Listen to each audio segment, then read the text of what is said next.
히브리서 마지막 시간입니다. 오늘 히브리서 다 마치는 시간에 59번 했으니 1년여에 걸쳐서 1년 한 2, 3개월 정도 거쳐가지고 히브리서를 공부했는데 오늘 마지막 시간입니다. 기억이 나십니까? 뭘 공부했는지?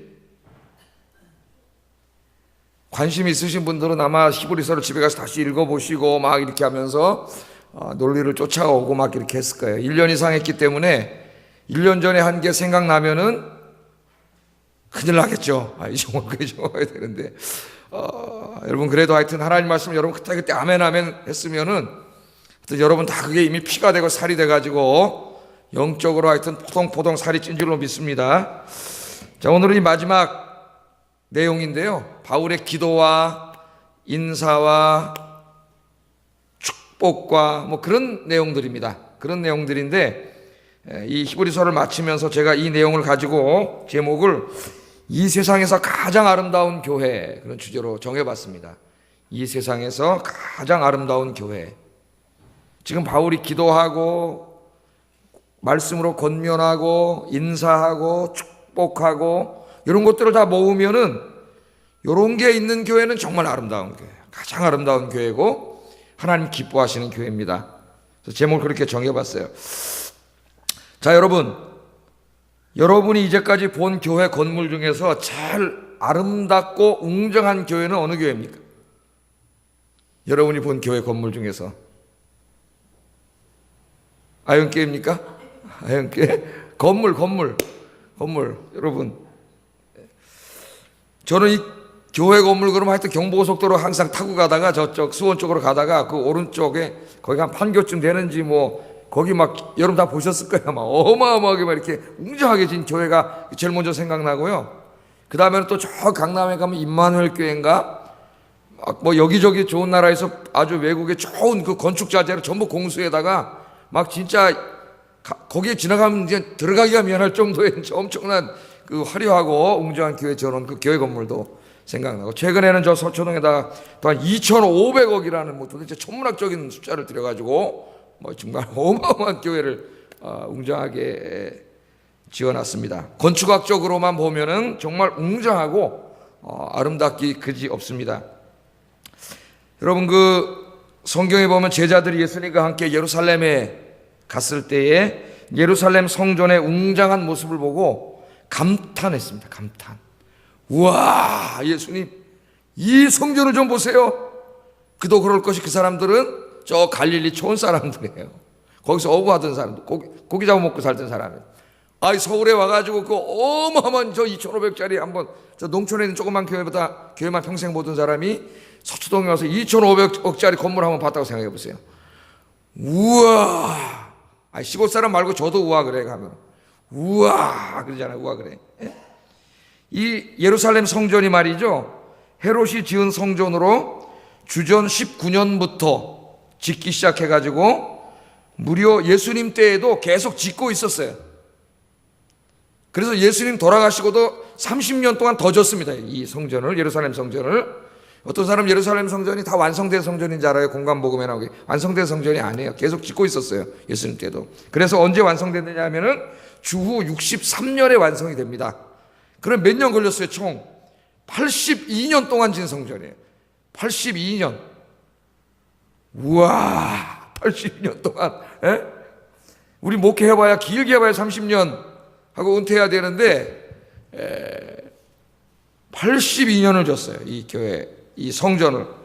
예수님 때에도 계속 지어지고 있었어요. 그러니까 예수님이 사역하실 때에도 중요한 부분은 다 지어져 있었지만은 여기저기 전체적으로 안 된 부분들을 계속 건축 공사하고 있었습니다. 그거 보고 놀란 거예요. 그거 보고. 그냥 한번 계산해 보세요. 예수님이 한 AD 30년 정도 됐다 그러면은 19년이니까 예수님 때 이미 벌써 한 45년에서 48년 정도 짓고 있고 아직도 계속 30년 동안 그런 만큼 웅장한 성전이고, 이스라엘 역사에서 성전이 3번 있었죠. 솔로몬 성전하고 스룹바벨 성전하고 그 다음에 헤롯 성전이 있었는데 다른 성전하고는 비교가 안 될 정도의 엄청난 이 성전입니다. 이 건물이. 이 헤롯이라고 하는 헤롯 대제가 성전만이 아니라 굉장히 많은 건축물을 지었던 사람이에요. 그러니까 건물 짓는데 일가견이 있는 사람이에요. 이 목사님들 중에서도 교회 건물 막 몇 개씩 있는 사람이 있습니다. 저 같은 사람은 그런 거 별로 좋아하지 않는데 그런 거 좋아하는 사람이 있어요. 자, 그러니까 81년 동안 나중에 짓고 몇 년 동안 있었을까요? 63년까지 졌으니까 이 예루살렘 성이 언제 다 무너져 버렸어요? AD 70년에 무너졌잖아요. 82년을 지어가지고 7년 동안 있다가 다 불타 없어져 버렸어요. 로마 군대가 들어와서 다 불타 없었어요. 제자들이 건물 보고 깜짝 놀라니까 예수님이 야, 뭐 그 건물 보고 놀라냐. 이거 앞으로 돌 위에 돌 하나 남지 않고 다 무너질 거다. 그게 중요한 게 아니라는 거죠. 그까짓 게. 돌 위에 돌 하나 남지 않고 다 무너져 버릴 거다. 그렇게 예수님께서 말씀합니다. 자, 제가 오늘 이 세상에서 가장 아름다운 교회란 어떤 교회인가에 대해서 말씀을 증거하려고 하는데, 가장 아름다운 교회란 우리가 볼 때 건축학적으로 아름다운 교회가 아니고 하나님이 보실 때 아름다운 교회예요. 하나님이 보실 때. 하나님은 그런 외형을 볼까요? 하나님 그런 거 안 보시겠죠. 하나님이 보실 때 아름다운 교회는 무엇인가? 우리나라뿐만 아니라 기독교 2000년 역사를 보더라도 하나님께서 보실 때 아름다움이란 외형적인 교회 건물에 있는 것은 아닌 것이 분명합니다. 필요하면 우리가 교회 건물도 지어야 하겠지만 더 신경 써야 할 부분은 교회 본질적인 부분입니다. 저는 교회 건물 무용론을 주장하는 그런 사람 아니에요. 요새 무슨 이머징 처치니 이런 걸 주장하면서 교회 건물 다 필요 없고 그냥 우리가 술집이라도 빌려서 예배 드리면 된다고 하는 이런 극단적인 사람들이 있습니다. 굉장히 잘못된 사람들이에요. 하나님께 예배 드리는데 예배당이 있어야죠. 하나님께. 저는 예쁘고 아름다운 예배당을 지어야 된다고 생각하는 사람이에요. 그러나 그것이 사치하고 너무 화려하고 그렇게 지어서는 안 된다고 생각해요. 아름답게는 짓되 사회에 지탄을 받을 그런 건물을 지어서는 안 될 것입니다. 자, 오늘 하나님이 보시는 아름다움은 그런 건 아니라는 거예요. 그런 건 아니에요. 오늘 함께 읽은 우리 히브리서 마지막, 제가 아까 말씀드린 바울의 기도와 또 권면과 인사와 축복 속에, 이 네 가지 속에 어떤 교회가 아름다운 교회인가가 들어가 있습니다. 이 네 가지가 있는 교회예요. 뭐가 있어요? 서로를 위해서 하는 중보 기도가 있는 교회. 성도 간에, 교회와 목회자 성도 간에 기도하고, 그 다음에 말씀으로 서로 권면에 올바른 말씀이 선포되고 말씀에 대한 성도들의 갈망이 있고, 그 다음에 성도 간에 서로 문안하고 인사하는 아름다운 교제가 있고, 그 다음에 성도 간에 서로 축복하는 교회가 아름다운 교회다. 그런 교회는 비록 무슨 거적대기 하나 치고 예배를 드린다 할지라도 하나님 보실 때는 제일 아름다운 교회다. 제일 아름다운 교회다. 그래서 여러분 사도행전에 보면은 하나님께서 성전을 그리워하시는데 다윗의 성막을 그리워하세요. 이상하잖아요. 솔로몬은 막 돌멩이로 막 대리석 갖다 어마어마하게 성전을 졌는데, 스룹바벨도 그것만은 못하지만 그런 최선을 다해 성전을 졌는데, 지금 있는 성전은 막 진짜 어마어마한 성전인데 하나님 그런 데 관심이 없고 다윗의 성막을 그리워한다래요. 다윗의 성막은 텐트입니다. 텐트. 그냥 천막이에요. 천막. 근데 하나님은 천막을 그리워하세요. 천막으로 줘서 하나님 좋아하실까요? 아니잖아요. 비록 천막이었지만은 그 다윗이 그 안에서 하나님을 너무 사랑하는 마음으로 진정으로 예배를 드리고 하나님을 섬겼던 그것을 하나님이 원하신다는 거죠. 그것을. 그래서 오늘 제가 이 세상에서 가장 아름다운 교회가 어떤 교회냐, 하나님이 보실 때 가장 아름다운 교회는 어떤 교회냐, 오늘 제가 말씀드린 네 가지로 설교하면서 히브리서를 마감하려고 합니다. 그래서 이 설교를 마치면서 우리 아현교회가 하나님이 보실 때 가장 아름다운 교회로 거듭나는 시간이 되기를 주의 이름으로 축복합니다. 자, 첫째, 이 세상에서 가장 아름다운 교회는 목회자와 성도들이 서로를 위하여 기도하는 교회입니다. 기도, 중보기도하는 교회예요. 20절, 21절은 바울이란다. 제가 히브리서 저자는 바울은 아니죠. 히브리서 저자가 자기가 목회했던 로마 교인들, 로마에 있는 이 유대 교인들을 위하여 기도한 내용입니다. 기도한 내용. 뭐라고 기도했는지 20절, 21절 다시 한번 읽어보겠습니다. 시작.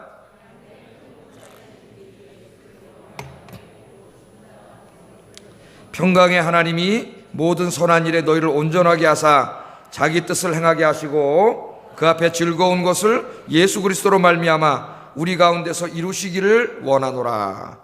영광이 그에게 세세 무궁토록 있을지어다. 그렇게 말하고 있습니다. 두 가지를 기도합니다.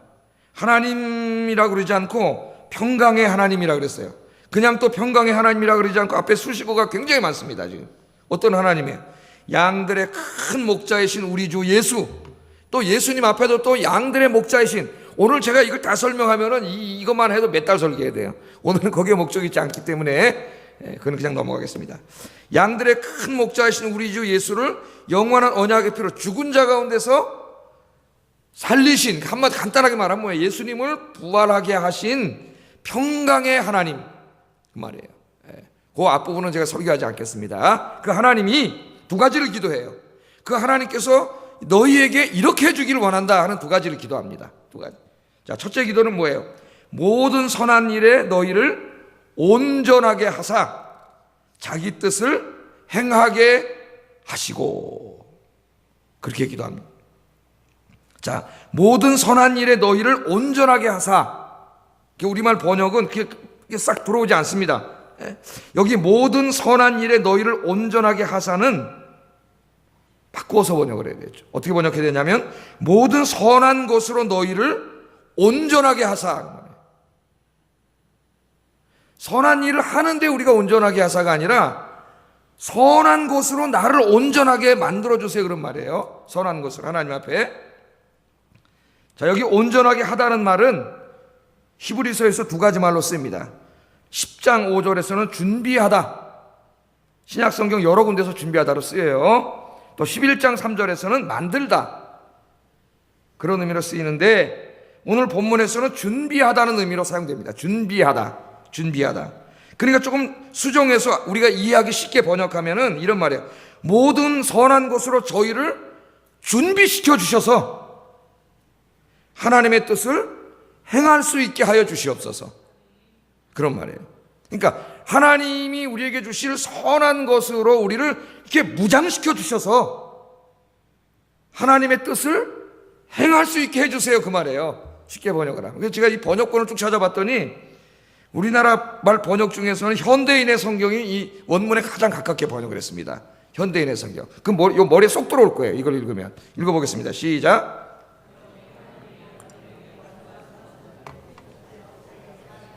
아멘. 그러니까 하나님이 선한 것들로 우리에게 공급해 주셔서, 선한 것들, 하나님의 선한 것들을 우리에게 공급해 주셔서 그 하나님이 주신 능력으로 어떻게 해달라고요? 하나님의 뜻을 행하게 하세요, 그런 기도죠. 그러니까 지금 이 히브리서 저자가 자기 성도들을 위해서 중보기도 하고 있는데, 제가 여러분을 위해서 중보기도 하는데 어떻게 기도하는가? 하나님 아버지, 우리 아영교회 성도들에게 선한 것으로, 하나님의 선한 것으로 공급해 주셔서 그 주님이 주신 능력으로 하나님의 뜻을 행하는 삶을 살게 하여 주시옵소서, 그렇게 기도한 거라고요, 이 기도가. 이해가 되시죠? 예. 여기에 그러면 하나님이 여기 선한 것들을 공급해, 선한 것들로 우리를 준비시켜 달라고 하는, 무장시켜 달라고 하는 이 선한 것들은 무엇입니까? 하나님께서 성령을 통해서 공급해 주시는 영적인 능력이에요. 영적인 능력. 여러분, 우리는 어때요? 하나님의, 오늘도 설교를 듣습니다. 그런 마음속으로 뭘 다짐합니까? 정말 이제 내가 잘못 살아왔구나, 하나님의 뜻대로 살아야지, 하나님 말씀대로 살아야지, 하나님 말씀에 순종해야지, 내 욕심에 따라서 살지 말아야지. 그리고 우리가 결심을 해요, 예배 시간마다. 그런데 정문을 열고 나가 또 세상에 딱 맞닥뜨리면은 세상의 죄로 인한 욕심과 탐욕과 막 이런 것들에 이끌려가지고 하나님의 말씀은 일로 가고, 어때요? 욕심과 탐욕에 따라서 또 살아가잖아요, 자기가. 그럼 우리가 경험하는 건 뭡니까? 내 힘과 지혜로만은 하나님의 뜻대로 순종하기가 어렵다는 거죠. 그죠? 그래서 뭐라 그랬어요, 예수님도? 마음은 원이로되 육신이 약해요. 그래서 베드로한테 뭐라 그랬어요? 깨어서 시험에 들지 않도록 기도하라 그랬습니다. 기도하면 하나님이 육신대로 살지 않고 하나님 기뻐하시는 뜻을 행할 수 있는 뭘 주세요? 능력을 주세요. 능력을. 오늘 여기 있는 말씀이 바로 그 말씀이에요. 자기 성도들을 위해서 기도할 때 저도 늘 그렇게 기도하죠. 하나님, 우리 성도들은 또 세상에 나가서 각자 직장으로, 가정으로, 시장으로, 동네로 가 사람을 만나고 생활하는데, 하나님 아버지, 정말 그들이 그리스도인으로서 하나님의 뜻대로 말씀대로 살게 해주세요. 그런데 그들은 약하지 않습니까? 그러니까 하나님 아버지 그들에게 하늘의 좋은 것들로 하나님의 능력으로 저들에게 공급해 주세요. 그래서 하나님 말씀대로 순종하게 해주세요. 제가 그렇게 기도하거든요.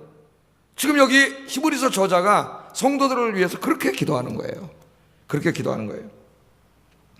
여기서 우리는 하나님의 백성의 가장 큰 특징이 하나님의 말씀에 순종하는 삶이라는 것을 알게 됩니다. 여러분, 신앙생활에 있어서 가장 중요한 게 뭐예요? 하나님께 순종하는 거예요. 신앙생활은 내 마음대로 하는 게 아니에요. 나 오늘 예배 드리고 세상에 나가서 내 멋대로 사는 게 아니에요. 내 탐욕과 욕심에 이끌려서 막 돈 벌고 막 그렇게 사는 게 아니잖아요. 내 삶의 모든 영역에 있어서 돈을 벌고 내 자식을 키우건 무슨 여가를 내가 보내든 모든 영역에 있어서 하나님의 뜻대로 사는 거거든. 그게 신앙생활이에요. 우리가 이제까지 이거를 많이 놓쳐왔어요. 성경에 있는 대로 내가 살아가는 거가 힘들어도 손해보더라도. 그런데 그렇게 살기 위해서는 뭐가 필요해요? 하나님 주시는 능력이 필요해요. 능력이. 그 중요한 거는 내가 먼저 그렇게 나를 위해서 기도해야 되겠지만은 우리가 서로를 위해서 기도해야 된다는 겁니다. 그래서 여러분들도 옆에 있는 분들을 위해서 이렇게 기도해 주세요. 여러분 구역 식구들과 또 여러분 함께 신앙생활하는 전도 회원들, 우리 교인들 여러분 생각나는 대로 여러분의 중보 기도에 바로 이런 기도가 있어야 됩니다. 이런 기도가. 우리 장로님들, 특별히 권사님들, 우리 안수 집사님들, 교육장님들, 집사님들, 우리 선생님들 어때요? 자기에게 하나님 맡겨주신 양들이 있지 않습니까? 그들을 위해서 늘 기도해야 돼요. 하나님, 저들이 세상에 나가서 자기 마음대로 죄짓고 살지 않게 해주시고 하나님의 말씀대로 순종하게 해주세요. 그렇게 살려면은 하나님의 능력이 필요합니다. 주님의 능력으로 덧입혀주세요. 그렇게 기도하라는 거예요. 서로가 그렇게 기도하라는 거예요. 우리 아이언교회 이런 아름다운 중보기도가 있는 교회, 그래서 온 성도가 주님의 뜻대로 사는 교회가 되기를 주의 이름으로 축복합니다. 자, 이 두 번째 기도는 어떤 기도입니까? 그 앞에 즐거운 것을 예수 그리스도로 말미암아 우리 가운데 이루시기를 원하노라. 이제 자꾸 제가 우리말 번역을 가지고 얘기를 하는데, 그 앞에 즐거운 것을 예수 그리스도로 말미암아 우리 가운데 이루시기를 원하노라. 여기 보면은 예수 그리스도로 말미암아가 뭘 수식합니까? 우리말 성경에는 이루기를 원하노라를 수식하고 있어요. 그러니까 하나님께서 즐거운 것, 이거 하나님 보실 때 좋은 것이에요. 앞에 거랑 똑같아요. 좋은 것을 우리 안에 이루시기를 원하는데 예수 그리스도를 통해서 이루시기를 원합니다. 우리말 번역은 이렇게 돼 있어요. 조금 의미가 모호합니다. 이미 예수님이 십자가를 통해서, 부활을 통해서 다 이루셨는데 또 예수 그리스도를 통해서 이루어달라는 기도는 좀 이상해요.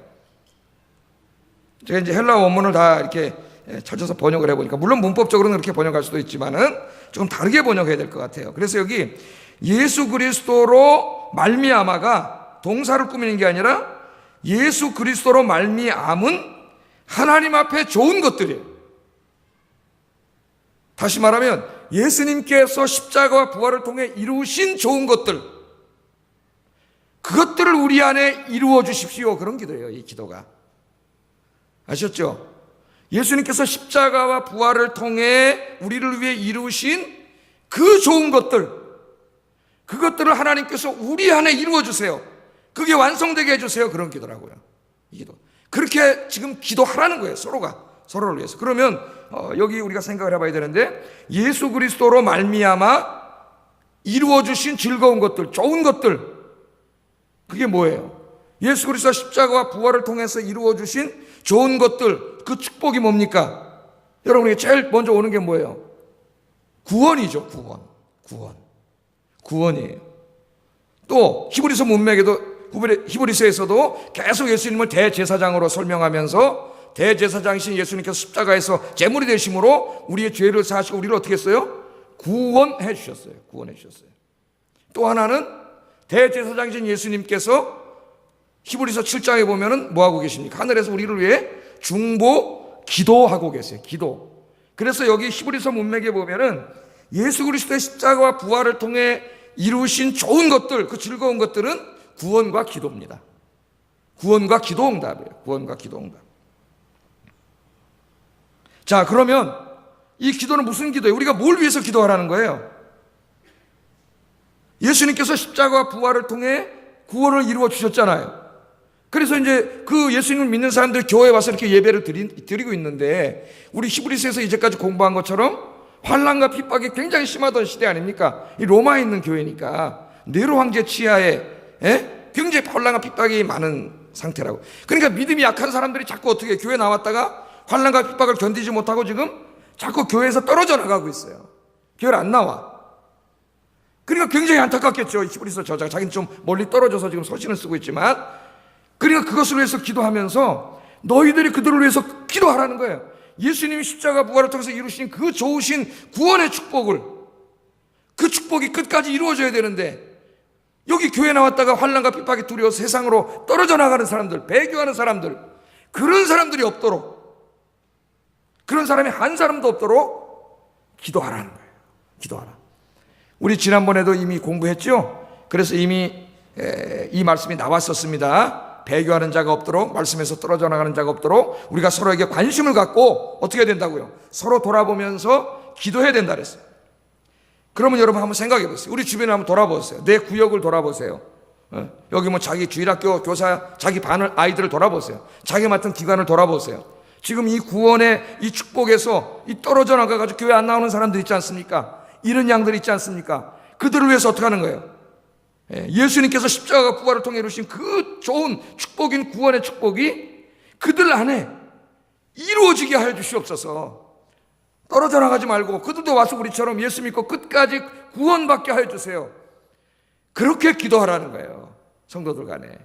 지금 히브리서 저자가 성도들을 위해서 그렇게 기도하고 있고, 우리도 서로 돌아보면서 그렇게 기도하라는 것입니다. 그럼 여러분 가장 가까운 게 구역 식구들 한번 돌아보세요. 생각을 해보세요. 우리 구역 식구인데 교회 안 나왔네 지난주에. 이 사람 2주째 안 나왔네. 우리 반했는데 교회 안 나왔네. 어떻게 해야 돼요? 안타까운 마음으로 기도하라는 거예요. 하나님 앞으로 다시 돌아올 수 있도록, 구원의 축복 속에 돌아올 수 있도록 기도하시고, 기도하지 말고 신방도 하고 찾아가고 때리거나 하고 그렇게 하는 여러분들 되시기를 주의 이름으로 축복합니다. 기도에도 응답될 적용될 수 있다 그랬죠. 기도에 적용되면 어떻게 되는 거예요? 예수 그리스도께서 십자가 부활을 통해 이루신 그 기도가 그 기도를 할 때 우리 성도들의 기도가 응답되게 해주세요. 그렇게 적용될 수 있어요. 응답되게 해주세요. 내 기도만 응답되게 해달라고 기도하지 말고, 여러분 주변에 있는 가까운 사람들, 저분들이 기도하는 거, 저들의 기도에 응답하게 해달라고 어떻게 하라는 거예요? 서로가 중보기도하라는 거예요. 중보기도. 예수님이 요한복음 14장 13절 14절에서 이렇게 말씀하셨습니다. 같이 읽어보겠습니다. 시작.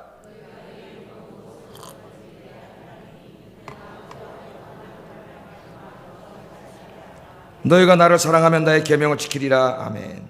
너희가 내 이름으로 무엇을 구하든지 내가 행하리라. 믿습니까 여러분? 그래서 우리 기도할 때 누구의 이름으로 기도해요?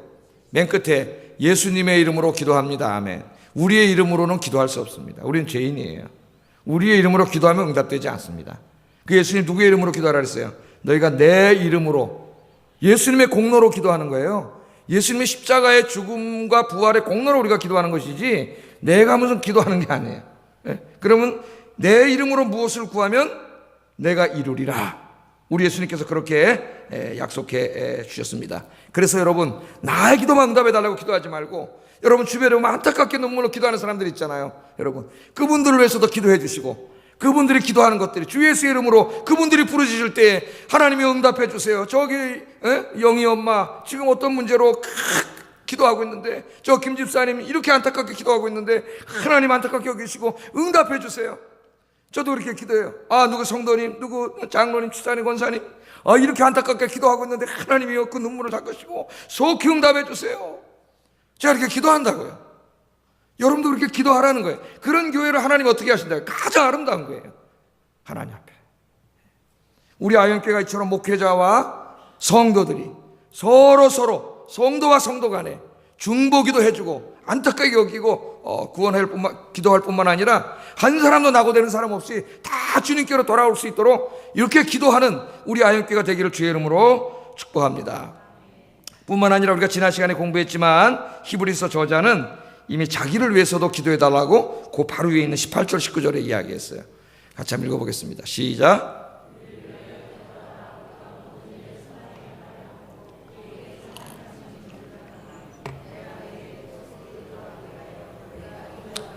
그래서 여러분이 말씀과 기도로 섬기는 목회자들을 위해서도 여러분이 기도할 사명이 있습니다. 사명이.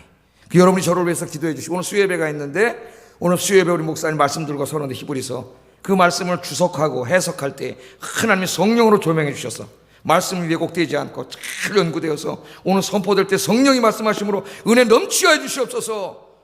여러분이 그렇게 기도하면은 제가 설교 준비 잘 될까요, 안 될까요?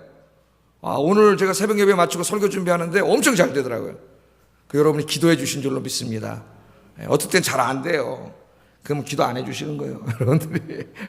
여러분들 기도해 주시면 이상하게 설교 준비도 잘 되고 막 머리가 아이디어가 막 떠올라요. 이 생각이 막 어떨 땐 꽉 막혀가지고 1시간 동안 한 줄도 안 써져요. 그래서 설교는 제가 하는 게 아니라는 걸 느낍니다. 기도가 쓸 때 어떨 때 너무 빨리 생각이 나가지고 잊어먹을까봐 이걸로 늦으니까 볼펜 꺼내가지고 막 여기다 써놓고 치다가 막 또 이래가지고 하나님께서 막 역사하셔.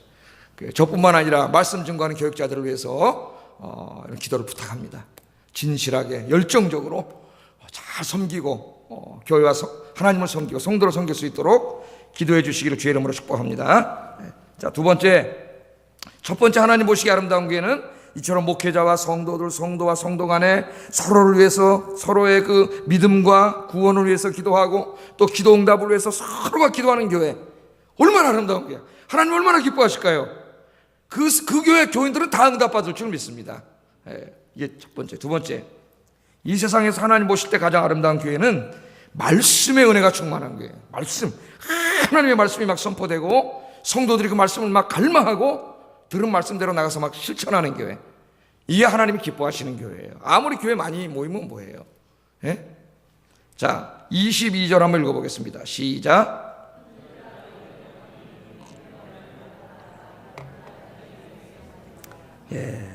여기 저 히브리서 저자가 지금 뭐라 그래요? 너희를 권하느니 권면의 말을 한 것을 용납하라. 지금 히브리서를 마감하고 있습니다. 권면의 말을 한 것을 용납하라. 그럼 이때까지 권면의 말한 게 뭐예요? 히브리서 1장부터 13장까지 이거 다예요. 이거 다. 이게 지금 권면한 거죠. 말씀으로 가르친 거죠. 내가 이렇게 말씀으로 길게 가르친 것을 용납하라. 그렇게 이야기하고 있습니다. 히브리서 저자는 히브리서를 마치면서 자신이 이제까지 가르치고 설교한 히브리서 전체를 권면한 말이라고 이야기해요. 권면한 말. 권면의 말이라고 하는 것은 하나의 설교라고 하는 거예요. 설교. 제가 오늘 여러분 앞에 나와서 설교하듯이 설교한 거죠. 자, 지금 히브리서를 쓰고 있는데 여기 히브리서가 믿음이 흔들리고 있거나 믿음에서 떠나고 있는 성도들을 하나님께로 돌이키기 위한 한편의 권면의 설교라는 것을 이야기하는 것입니다. 우리 서론에서 공부했죠. 환난과 핍박이 있고 많은 성도들이 믿음이 흔들려요. 어떤 사람은 믿음이 자라지 않아서 마땅히 선생이 되어 있어야 하는데 히브리서 6장에 아직까지 믿음의 초보자밖에 되지 않아 성장이 되지 않고 있어. 어떤 사람은 떨어져 나가고 어떤 사람은 성장이 되지 않고 물론 어떤 사람은 신앙생활 잘하는 사람도 있어요. 그래서 지금 히브리서 저자가 왜 이 권면의 말씀을 증거한 거예요. 히브리서를 떨어져 나가는 사람은 다시 하나님께로 돌아오게 하고요. 믿음이 자라지 않아서 마땅히 선생이 되어 있어야 되는데 예수 믿은 지 10년, 20년이 지나도 믿음의 초보밖에 안 되는 사람은 성장시키고 믿음으로 믿음 생활 잘하는 사람 더 잘하게 하기 위해서 지금 히브리서로 설교를 했단 말이에요. 권면을 했단 말이에요. 핵심이 뭐예요? 대제사장이신 예수 그리스도예요. 예수 그리스도. 예수 그리스도에 대해서 설교했고 11장에는 그 예수 그리스도를 믿음으로 살았던 믿음의 사람들에 대해서, 그죠? 이 사람들이 이렇게 믿음으로 살았으니까 너희도 믿음으로 살아야 된다. 이렇게 권면으로 말씀을 증거한 거예요. 지금 그것을 이야기하고 있는 것입니다.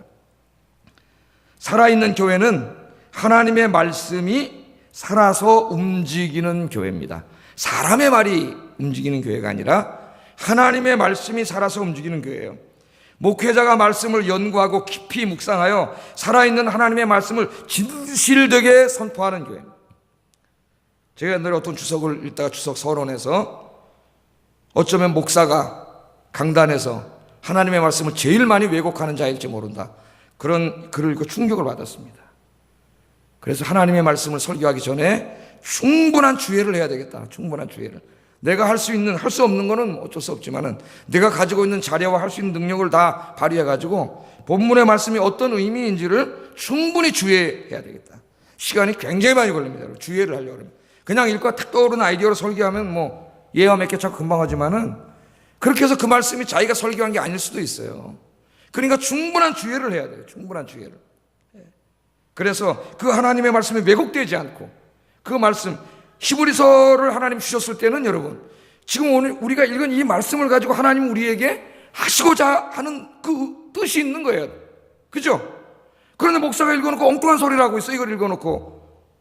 그럼 이 사람 지금 하나님 말씀을 왜곡하고 있는 거예요. 게을르게 연구하지 않아가지고.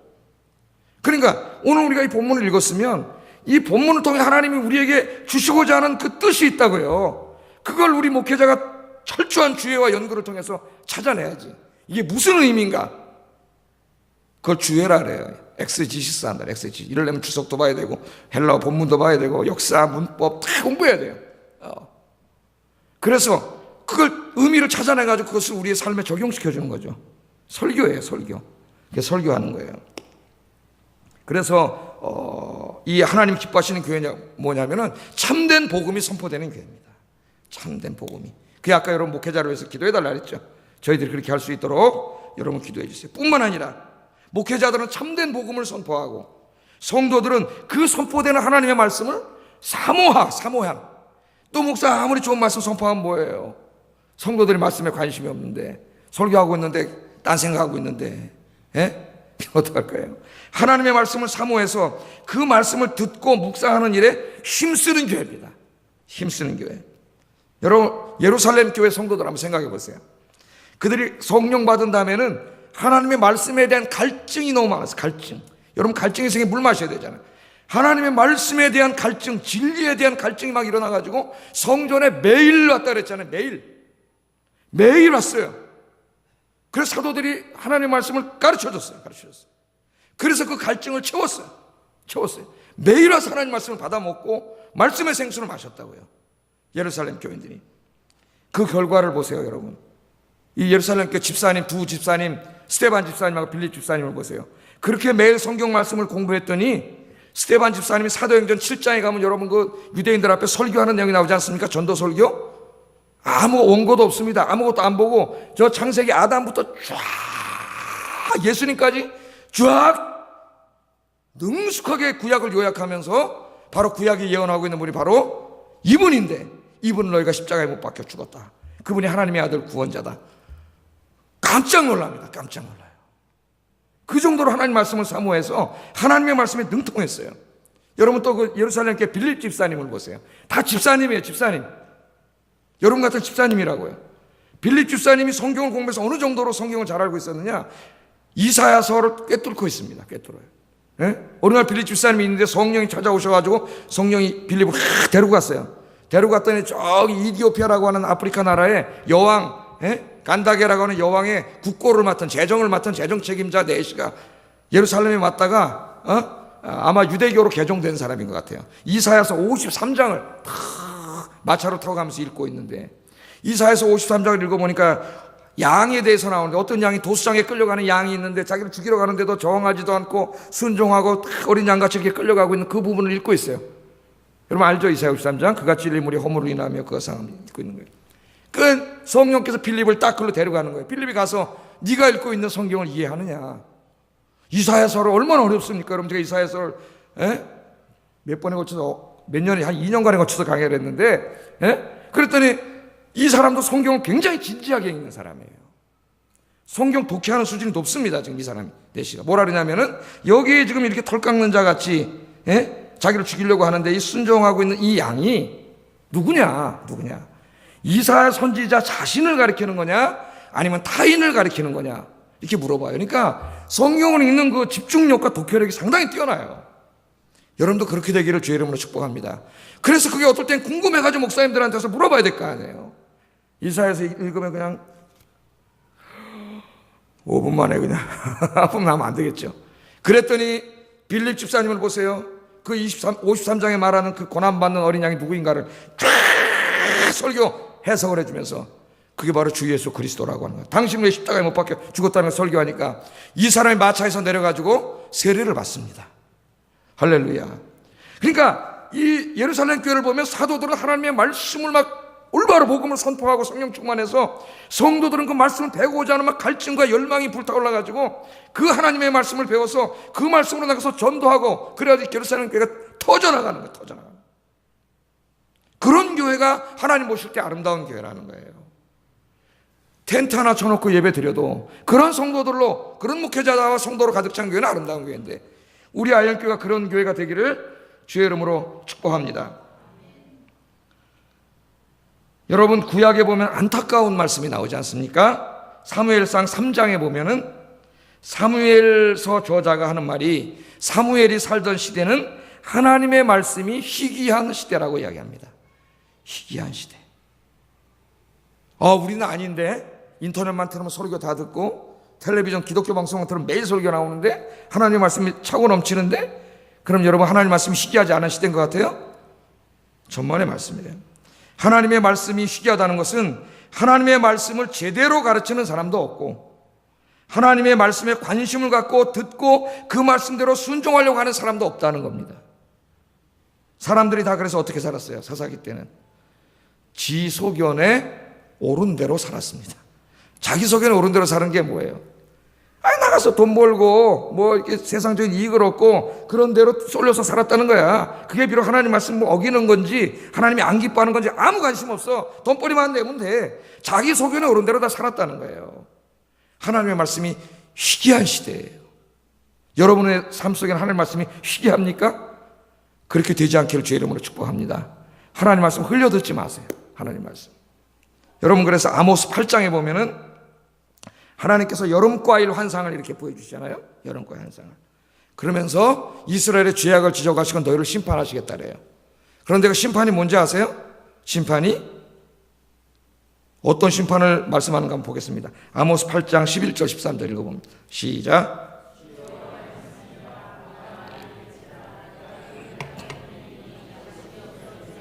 물이 없어 가람이 아니요 여호와의 말씀을 듣지 못한 기갈이라.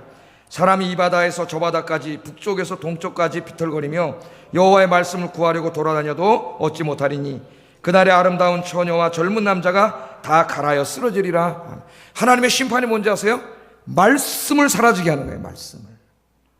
여러분, 가장 저주 상태가 뭔지 압니까? 우리의 삶 속에, 마음 속에 하나님의 말씀이 사라지는 거예요. 말씀에 관심이 없어. 그냥 나가서 사는 거예요. 네? 말씀을 듣고 그 말씀 묵상하고 말씀을 내 가슴 속에 가지고 와서 이 말씀대로 살아가려고 삶의 현장에서 몸부림치는 게 없어. 아무 관심도 없어. 그래서 여기 뭐라 그래? 물이 없고 양식이 없으면 사람들이 살 수 없잖아요. 그죠? 오랫동안 물을 마시지 못하고 양식을 먹지 못하면 사람들이 쓰러집니다. 아름다운 처녀도 쓰러지고 건강한 젊은 남자도 쓰러진다 그랬어요. 오늘. 하나님의 말씀이 영적인 음료요, 영적인 양식입니다. 하나님의 말씀을 마시지 않고 먹지 않으면 영적인 영양실조에 걸려서 쓰러져요. 여러분 인생이 쓰러집니다. 하나님의 말씀을 듣고 배우고 묵상하는 일에 더욱 힘쓰는 삶이 되기를 주의 이름으로 축복합니다. 그래서 우리 아이언교회는 목회자들은 열심히 성경을 연구해가지고 하나님의 말씀을 올바르게 바르게 선포하고 능력으로 선포하고, 성도들은 말씀을 사모해서 말씀을 듣고 아멘으로 화답하고 내일부터 세상에 나가서는 말씀대로 살려고 몸부림치는 우리 아이언교회가 되기를 주의 이름으로 축복합니다. 그게 진짜 교회예요. 그게 진짜 교회. 세 번째, 하나님 보시기에 가장 아름다운 교회는 성도 간의 아름다운 사랑의 교제가 있는 교회입니다. 이제까지는 뭐 했어요? 하나님과 우리와의 이 관계를 얘기했다면 이제는 우리와 이웃들과의 관계에 아름다운 사랑의 교제가 있는 교회예요. 23절, 24절 읽어보겠습니다. 시작.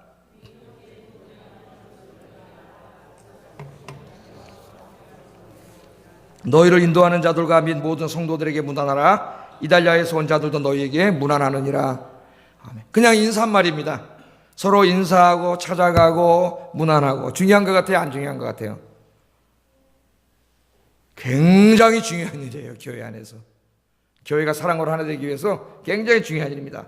자, 여기 히브리서 저자는 디모데의 석방 소식을 알리면서 디모데와 함께 곧 내가 로마에 있는 너희들을 방문하기를 원한다.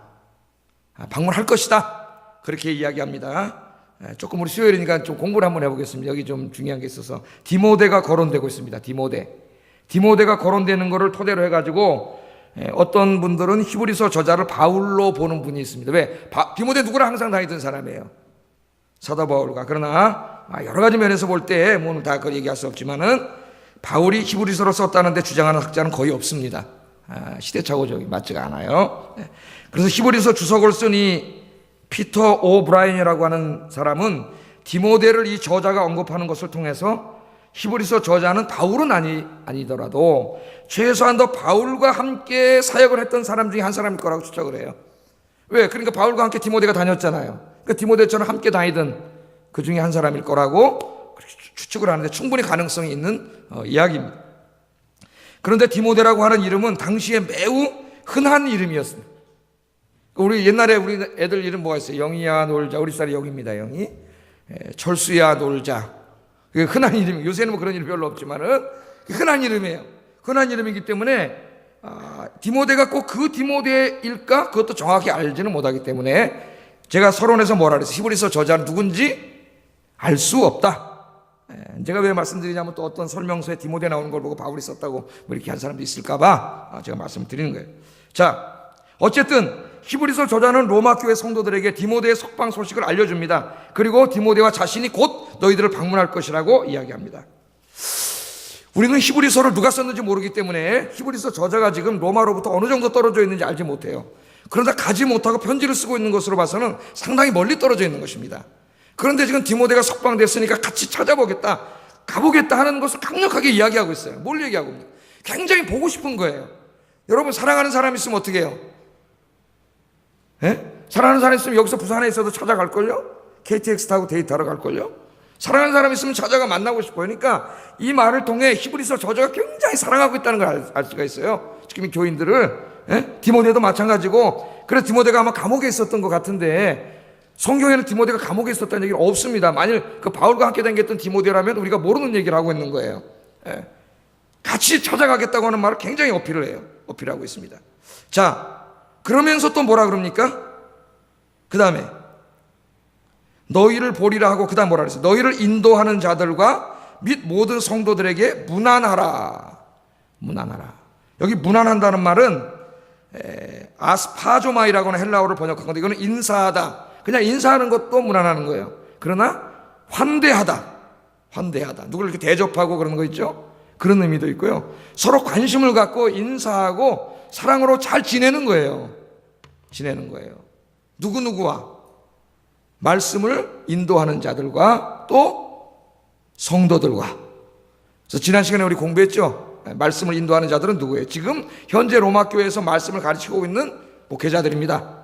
그래서 지난 시간에 뭘 공부했어요? 이 목회자들이 주의 일을 할 때에 그들이 기쁨으로 주의 일을 감당할 수 있도록 그들의 영적인 권위에 순종하고 복종하라. 그렇게 말했죠. 하나님 명령이에요. 그렇지 않은 것은 명령을 어기는 거예요. 하나님 말씀은. 영적인 권위에 순종하고 복종하라. 그렇게 이야기했습니다. 갈라디아서 6장에는 너희 6장 6절에는 말씀을 가르치는 자들과 좋은 것을 함께하라 그랬어요. 좋은 것에서 혼자 다 먹고 마시지 말죠. 말씀을 가르치는 자와 함께하라 그랬어요. 함께하라. 그런 의미를 여기 담고 있습니다. 그리고 또 하나 중요한 건 뭐냐면 성도와 성도끼리 그렇게 하라는 거예요. 성도와 성도끼리 문안하라고 이야기하고 있습니다. 우리 교회가 성도 간에 아름다운 교제가 있는 공동체가 되었으면 좋겠습니다.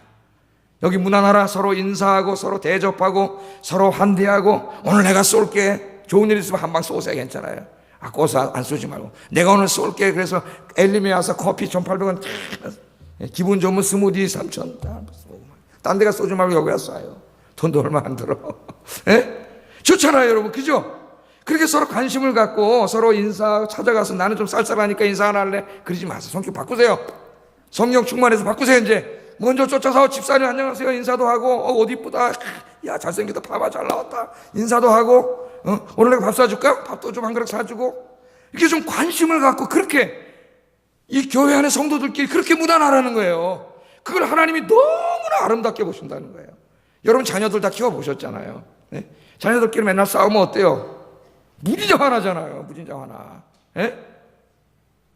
그 여러분 자녀들끼리 사이좋게 잘 놀면 어때요? 굉장히 마음이 부모들이 기쁘지 않습니까? 하나님도 마찬가지예요. 하나님도 성도 간에 그렇게 하라는 거예요. 그래서 우리 교회에서 만나면 먼저 뛰어가서 손잡고 환하게 웃어주는 사람들로 넘쳐나는 교회.